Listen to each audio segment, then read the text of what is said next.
जय हिंद सभी को। तो भाई आज हम करेंगे पर्यायवाची।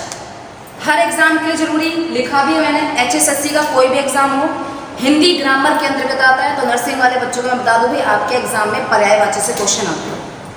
और अगर आप एक दो वीडियो ही देख लेंगे ना पर्यायवाची की तो बड़ा ही आसान हो जाएगा। मैं आपको समझाऊंगी भी, साथ में क्वेश्चन भी ले रखे हैं मैंने, ठीक है। क्वेश्चन भी करेंगे कि किस ट्रिक से हमें पर्यायवाची याद करनी है।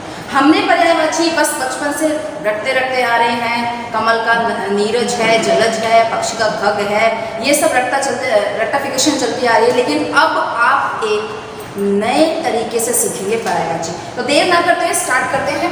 देखो भाई, सबसे पहले तो मैं शुरू करती हूँ। मान लो मैंने शब्द लिखा है पक्षी, ठीक है। तो पक्षी शब्द बोलते ही क्या क्या दिमाग में आए आपके, कौन कौन से पर्यायवाची होंगे।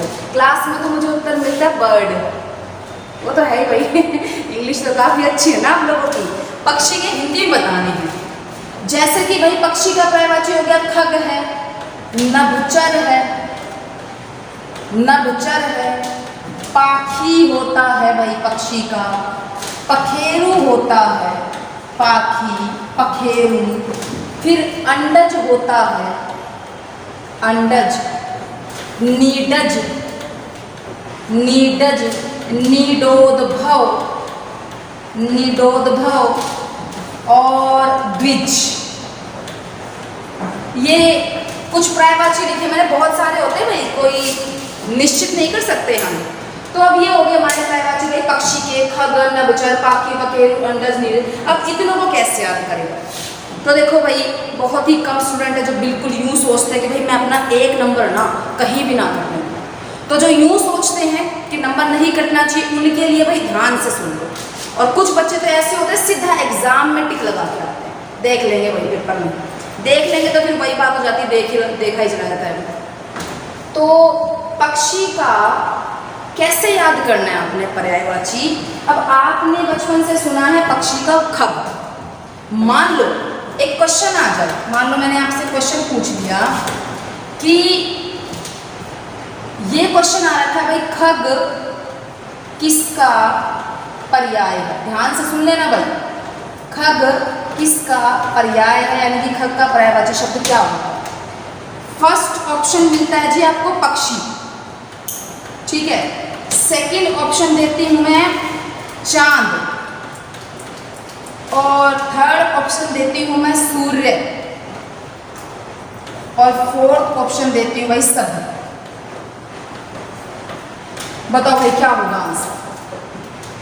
जैसे ही खग देखोगे तुरंत आंसर किस पे लगाओगे भाई, पक्षी। क्यों होगा ना, क्योंकि बचपन से तो आपने पढ़ाई है कि खग का मतलब क्या होता है, पक्षी। आधी नॉलेज पढ़ी भाई आपने। अब मेरी बात सुनो ध्यान से, खग का मतलब क्या होता है। देखो जी, ये जो ख है हिंदी में, इसका मतलब होता है आकाश, ठीक है। और जो ये ग है इसका मतलब होता है गमन करने वाला, गमन करने वाला। तो इसका मतलब क्या हुआ, आकाश का मतलब क्या हुआ, आकाश का मतलब हुआ, सॉरी खग का मतलब हुआ आकाश में गमन करने वाला। अब आप जरा अपने ऑप्शन पे आ जाओ भाई। पक्षी भी आकाश में गमन करता है, चांद भी आकाश में गमन करता है, सूर्य भी आकाश में गमन करता है। तो आंसर क्या होगा भाई, सभी। वैसे मैं आपको एक बात बताऊं, जिस क्वेश्चन में सभी का ऑप्शन होता है ना, 99% आंसर सभी ही होता है, 1% अलग हो सकता है। तो आपको पता चला भाई, देख लो ध्यान से। खग जिसको हम रट्टा मारते हुए सिर्फ पक्षी मानते आ रहे थे, उसका मतलब चांद भी होता है, सूर्य भी होता है, तारा भी हो सकता है, ग्रह भी हो सकते हैं। कि जो आकाश में गमन करेगा वो हो जाएगा भाई खग का पर्यायवाची, ठीक है। अब आप एक बात ध्यान रख लेना कि जब कोई हमें शब्द दिया हो तो उसका पूरा मीनिंग निकालना पड़ेगा हमें। हर शब्द का तो मीनिंग नहीं होता, यानी कि मैं कह सकती हूँ हर शब्द के टुकड़े नहीं किए सकते, लेकिन कुछ शब्द हमारे यौगिक शब्द होते हैं या योगरूढ़ होते हैं जिनके हम टुकड़े करते हैं। अब हो भी सकता है, मान लो कोई किताब आपको खग के पर्यायवाची में चांद मत लिख रही हो, आप क्या करोगे भाई किताब गलत है, हमने तो पक्का रखा है भाई खग तो पक्षी होता है, लेकिन ऐसा नहीं है, नॉलेज ले रखी है मगर अधूरी ले रखी है। तो आई होप आपको बात समझ में आएगी। तो ये खग पक्षी भी हो सकता है, चांद भी हो सकता है, सूर्य भी हो सकता है, तारा भी हो सकता है, ग्रह भी हो सकता है, कोई भी ग्रह हो गया, शुक्र है, शनि है, रवि है, इस तरह। अब दूसरा मतलब है भाई खग तो हमेशा याद रहेगा आपको पक्षी का, ठीक है। दूसरा हो गया नभचर। आपने पर्यायवाची किस ट्रिक से याद करने हैं, उनको तोड़ के याद करना है, आपने मीनिंग निकाल के याद करना है, ठीक है। देखो नभचर तो क्या होगा, नभ यानी कि क्या हो गया आकाश, चर मतलब विचरण करने वाला। अब नभचर में भी हो सकता है चांद, सूर्य, तारा, ग्रह, क्योंकि वो भी आकाश में विचरण करते हैं, उपस्थित होते हैं, ठीक है जी। नेक्स्ट आता है पाखी, क्योंकि उसके पंख होते हैं। पखेरु का मतलब भी क्योंकि उसके पंख होते हैं। ये हो गए भाई 4 याद। अब आगे देखो, पक्षी का हुआ अंडज, अंड यानी अंडा, और ज का मीनिंग याद रख लेना, हिंदी में ज का मीनिंग होता है जन्मा, मोस्ट इंपॉर्टेंट। ज का मतलब जन्मा, अंडे से जन्मा, अंडे से किसका जन्म हुआ, पक्षी का। अब मान लो आपसे पूछ ले अंडज किसका पर्यायवाची, ठीक है। ऑप्शन में सांप, छिपकली और पक्षी और सभी, तो क्या होगा आंसर, बोलो सभी, क्योंकि छिपकली उसका जन्म भी अंडे से हो रहा है, सांप का भी अंडे से हो रहा है, मगरमच्छ का भी अंडे से हो रहा है। तो इस तरीके से अब अंडज का मतलब एक सीमित ना रखे, उसको अंडज क्यों कहा गया है, क्योंकि उसका जन्म अंडे से। रटना नहीं मानना पक्षी का अंडज अंडज है, ऐसे नहीं, हम ऐसे याद करते हैं। कई बच्चे ऐसे होते हैं टेक्निक चलाते हैं, भाई रोज मैं 10-10 पर्यायवाची याद करूंगा, हाथ रखा पक्षी अंडज, ऐसे नहीं, मीनिंग निकाल के याद करना आपने, ठीक है। याद रखना, बार बार बोल रही हूँ, हर शब्द के टुकड़े नहीं हो सकते, लेकिन जिनके टुकड़े हो सकते हैं उन्हें हम आसानी से याद कर सकते हैं। अब देखो नीडज क्या मतलब होगा इसका, ज मतलब जन्मा और नीड मतलब घोंसला। संस्कृत में पढ़ा हो नीड, नीड मतलब घोंसला, घोंसले से जन्मा। कहाँ जन्म होता है पक्षी का, घोंसले में जन्म होता है। नीडोद्भव, नीड में जिसका उद्भव हुआ है, उद्भव यानी कि विकास जिसका नीड में हुआ है, किसका भी, पक्षी का। आ रही बात समझ में आपको, आ जाओ भाई। अब ये द्विज वेरी वेरी इंपॉर्टेंट, बहुत बार पेपर में आता है, जरा इससे मैं आपसे एक क्वेश्चन और पूछ लेती हूँ, ठीक है। अब देखो आपने द्विज याद कर रखा है पक्षी में, मान लो आपने रट्टाफिकेशन चल रही है, रट्टाफिकेशन नुकसान दे जाएगी नहीं पर्यायवाची में, नंबर आपको अपना 1-2 पक्का करना है, थोड़ा सा मीनिंग जानना पड़ेगा बस। अब मैं आपसे क्वेश्चन पूछ लेती हूँ कि द्विज किसका पर्यायवाची है, ठीक है। द्विज किसका पर्याय है, इसके बाद हम क्वेश्चंस करेंगे, देखते हैं फिर कितना दिमाग चलाते हो आप, ठीक है।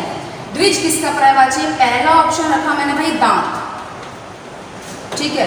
दूसरा ऑप्शन रखा मैंने ब्राह्मण,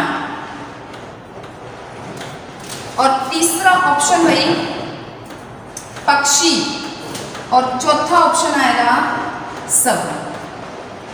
हाँ जी, अब तो आंसर क्या लगा दोगे आप, फटाफट लगा दोगे सभी, क्योंकि जी अभी मैडम बता रहे थे आपकी जिसका ऑप्शन सभी आता है 99% करेक्ट होता है। अगर मैं बात करूं यहाँ तो आंसर बिल्कुल सही है सभी, लेकिन कैसे, कैसे सभी करेक्ट है।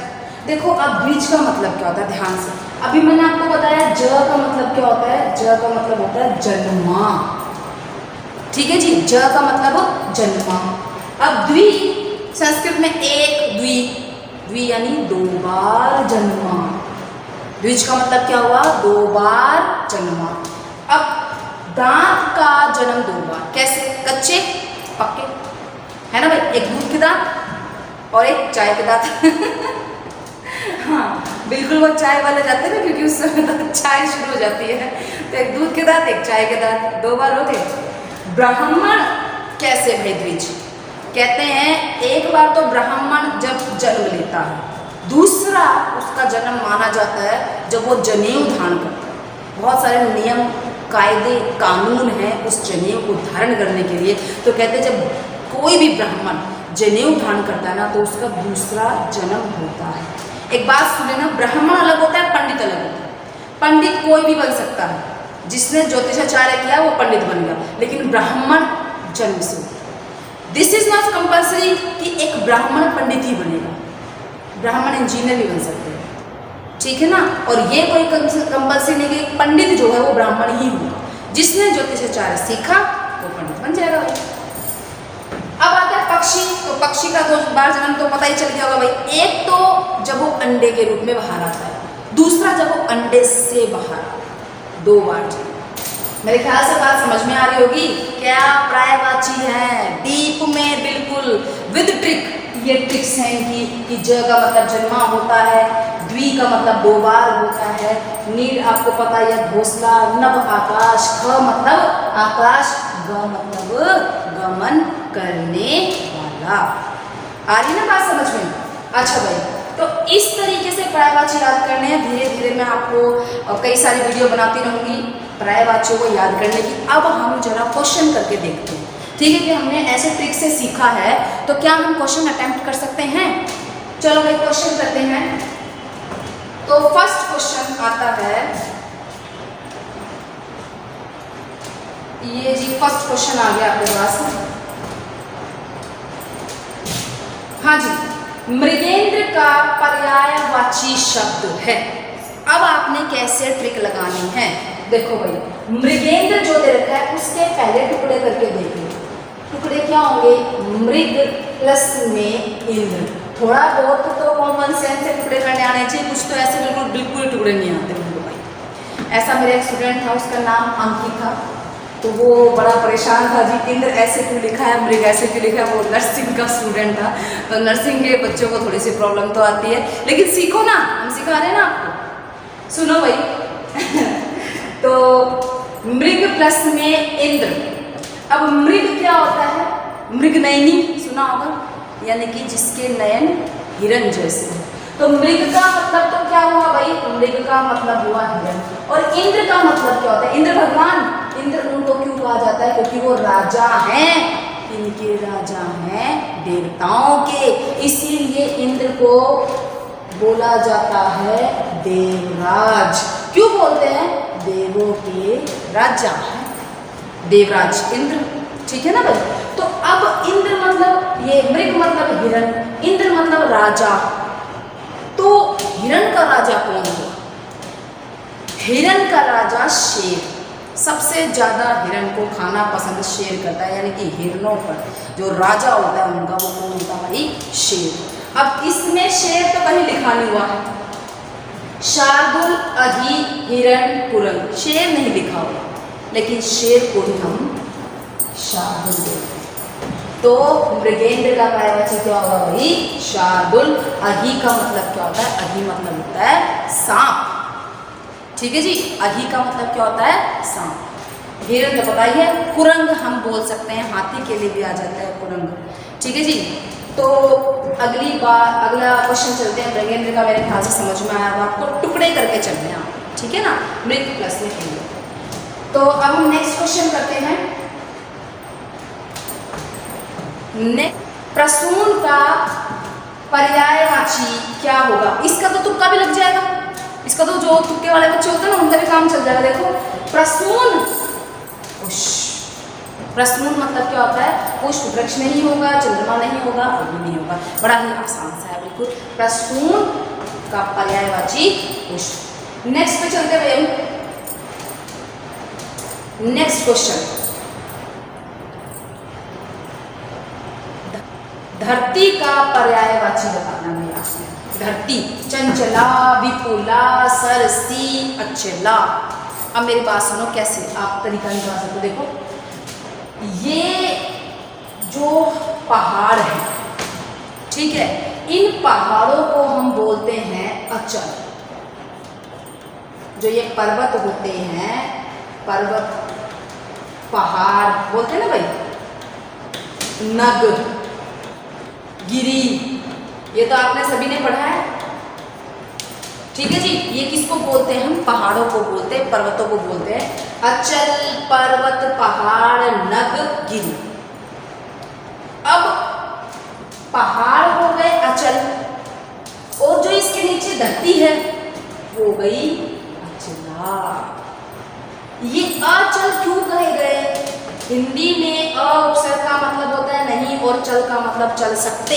अचल नहीं चल सकते, इसीलिए ये पहाड़ कहलाते हैं, पर्वत कहते हैं, क्योंकि ये चल नहीं सकते। वो थोड़ा बहुत कंपन होना या धरती जो पता चला हमें बाद में, भाई घूमती हो बात अलग है, वो साइंटिफिक है। लेकिन संस्कृत में क्या कहा गया कि अचल धरती को बोला गया, क्योंकि स्त्रीलिंग है तो अचला, और ये पुल्लिंग है तो अचल। अचल चल नहीं सकते। मेरे हिसाब से बात समझ में आएगी भाई। डी अचला किसका पर्यायवाची होगा भाई? ठीक है, नेक्स्ट पे चलते हैं हम। नेक्स्ट क्वेश्चन भाई, भुजंग का पर्यायवाची बताना है। भुजंग क्या होगा? देखो मैं आपको बताऊं, बाबा रामदेव ना एक आसन करवाते हैं, भुजंगासन, सुना हो? वो कैसे होता है? उसके अंदर व्यक्ति जो है ना, जैसे कि ये इस तरह से लेटा हुआ है, तो व्यक्ति ना ऐसे उठ जाता है उसके अंदर, ऐसे, यानी कि लेट के उसका जो धड़ से ऊपर का हिस्सा होता है शरीर का, वो उठा के रखता है। भुजंग आसन का मतलब भुजंग की तरह आसन, भुजंग का मतलब सांप की तरह आसन। इस स्थिति में व्यक्ति सांप जैसे उठ के रहता है ना, अपना फन बनाए रहता है, ठीक उसी स्थिति में होता है, इसीलिए से कहते हैं भुजंगासन। तो भुजंग का मतलब क्या हुआ भाई? सांप। भुजंग मतलब क्या हुआ भाई? सांप, सर्प। भुजंगासन से याद कर लेना भाई, वो कैसी स्थिति होती है कि व्यक्ति लेटा हुआ है इस तरीके से, और फिर अपना ये हिस्सा, मुंह का हिस्सा उठाता है, तो ये अवस्था भुजंगासन कह रहा है, क्योंकि सांप भी इसी अवस्था में अपना फन उठाता है। ठीक है जी। नेक्स्ट क्वेश्चन पे चलेंगे भाई हम। नेक्स्ट क्वेश्चन आता है भाई, हनुमान का पर्यायवाची नहीं है। भाई ये नहीं वाले ध्यान से करना, नहीं वाले में गड़बड़ हो जाती है बहुत ज्यादा। पवन सुत, पवन के बेटे थे। सुत मतलब क्या होता है? पुत्र। सुत का पर्यायवाची याद होगी। एक बात याद रखना, सुत पुत्र, सुता पुत्री। ठीक है। अंजनी पुत्र थे, उनकी मां का नाम अंजनी था। मारुति, मारुत के थे तो मारुति। आपने सुना होगा ना मारुति सुजुकी, क्यों? रफ्तार के लिए जानी जाती है, हवा के लिए जाने जाते हैं भाई, पवन पुत्र बोला जाता है हनुमान जी को। तो मारुति कौन सा आ गया भाई आंसर? विनायक, क्योंकि विनायक किसको बोलते हैं? श्री गणेश को बोलते हैं विनायक। विनय से भरे हुए विनायक, शांति से भरे हुए, विनय से भरे हुए। बात समझ में आई ना? देखो ऐसे आपने मतलब निकालने। ठीक है, नेक्स्ट पे जाते हैं। नेक्स्ट क्वेश्चन, दांत का पर्यायवाची शब्द नहीं है। दाढ़ी, दंत, दशन या रदन, कौन सा नहीं है? दंत तो लग रहा है भाई, दशन भी थोड़ा बहुत कर सकते हो, दशन टशन, दशन दिखा रहे भाई हंसते हुए। रदन, आंसर क्या होगा? दाढ़। दांत का पर्यायवाची नहीं है, क्या होगा भाई? दाढ़िम। दाढ़िम का मतलब पता क्या होता है? दाढ़िम का मतलब होता है अनार। ठीक है जी। नेक्स्ट चलते हुए,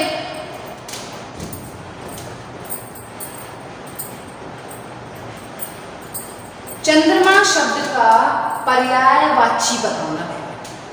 चंद्रमा का कौन सा है? देखो दिवाकर, दिवा यानी दीवा, दिया होता है ना भाई, दिवाकर यानी कि जो रोशनी करेगा। दिवाकर, कर का मतलब होता है करने वाला, दिवा करने वाला। दिवा कौन करता है भाई? सूर्य को बोलते हैं। ठीक है, दिवा करता है, दिवस करता है, दिवा मतलब दिवस, दिन करता है। तो दिन को कौन करता है? सूर्य। दिवाकर तो सूर्य का हो गया। निशी मतलब रात।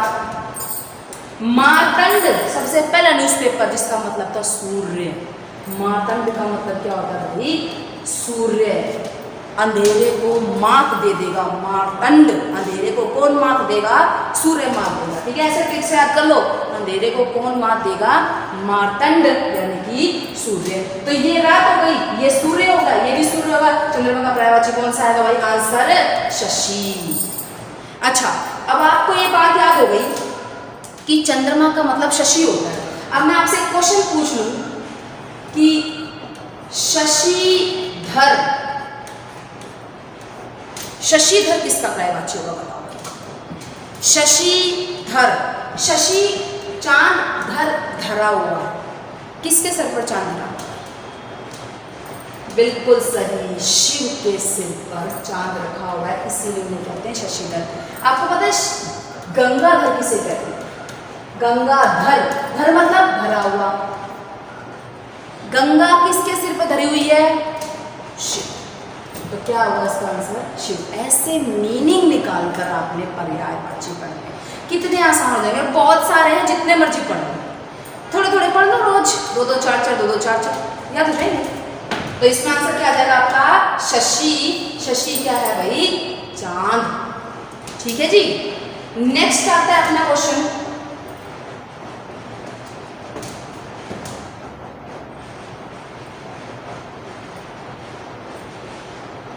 बहुत इंपॉर्टेंट क्वेश्चन आ गया भाई, बहुत ही इंपॉर्टेंट क्वेश्चन। दिए हुए शब्दों में आपने बताना है अलग कौन सा, यानी कि चारों एक ही के हैं, चारों का मतलब एक है, इन चारों में से एक अलग है। बताओ भाई। आत्मजा, नंदनी, कन्या, भार्या। अब मेरी बात सुनिए, मैंने आपको सिखाया कि हिंदी में ज का मतलब होता है जन्म। ठीक है जी, ये ट्रिक बहुत ज्यादा काम की है। ज का मतलब जन्म। अब यहाँ जा लिखा हुआ है, तो जा मतलब जन्मी। देखो जब हम तहसील वगैरह में जाते हैं तो हमने अक्सर लिखा होता है जैसे मैं आपका आत्मज, आत्मजा। क्या मतलब है ऐसा? आत्म मतलब स्वयं, जा मतलब जन्मी, स्वयं से जन्मी पुत्री। आत्मज लिखा हो तो स्वयं से जन्मा पुत्र। ठीक है जी, मेरी बात समझ में आ गई? आत्म, स्वयं, जा जननी, ज जन्म। अब नंदन पुत्र, नंदनी पुत्री, कन्या पुत्री। आंसर क्या आया? भार्या। भार्या का मतलब क्या होता है? भार्या का मतलब होता है पत्नी। बोलो भाई, समझ में आ रहे हैं आपको पर्यायवाची? तो इस तरीके से आपने पर्यायवाची याद करने हैं। अब मैं आपको एक क्वेश्चन लेके जा रही हूँ, उसके बाद नेक्स्ट वीडियो में हम पर्यायवाची कंटिन्यू करेंगे। ठीक है, एक क्वेश्चन दे देती हूँ आपको। क्वेश्चन है कि सुरारी किसका पर्याय होगा? सुरारी का अर्थ क्या है, इसका पर्याय क्या है, या इसका समानार्थी? जो पर्याय होते वही समानार्थी। समानार्थी मतलब समान अर्थ रखने वाला। ठीक है, तो आपने मुझे कमेंट बॉक्स में लिख के बताना है सुरारी, सुर का अरी। ठीक है, मैं पूरी एक्सप्लेनेशन दे दूंगी तो पता ही चल जाएगा। आपने मुझे बताना है सुरारी का मतलब क्या होता है। तो भाई नेक्स्ट वीडियो का थोड़ा सा इंतजार करें। Thank you very much.